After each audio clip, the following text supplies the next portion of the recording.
How to enable the assistant menu floating icon shortcut. This is the S24 Ultra with Android 14 and also available for other Samsung phones with Android 14. To enable the assistant menu, use the quick panel access and look for the settings option right up here at the top right. And when you tap on that here, you can type in the search the words assistant menu, and that'll show you the suggestion here taking you there. If not, you can also go down to where it says accessibility right there.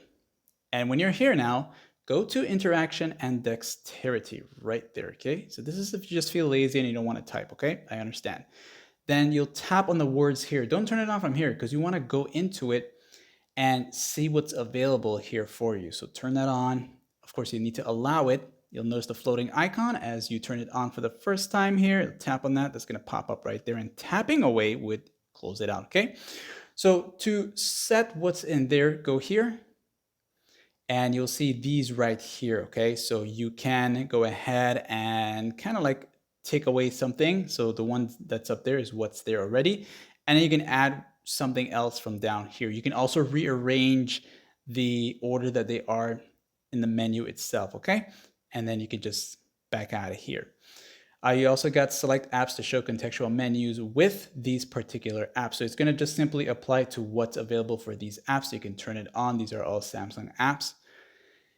And then replace a swipe with a single tap. This is kind of different from the menu itself. Respond to alarms, alerts, and incoming calls by tapping instead of swiping. So if you want that, turn that on.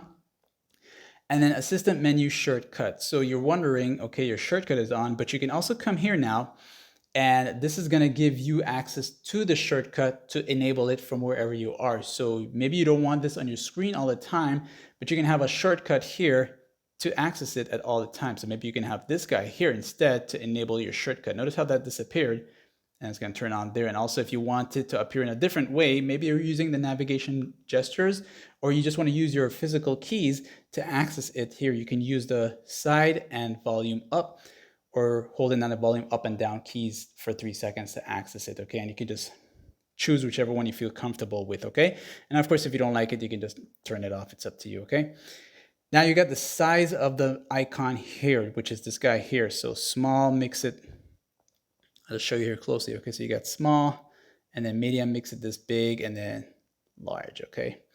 And then the transparency, like the visibility of it, okay? So to the right is barely visible, to the left is very visible, okay?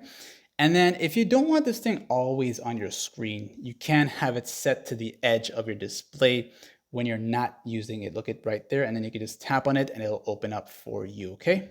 And then you got these here, these touchpad and cursor options, but that's only if you're using those items, and it's up to you to come here and turn this on and off at any given time, like and sub.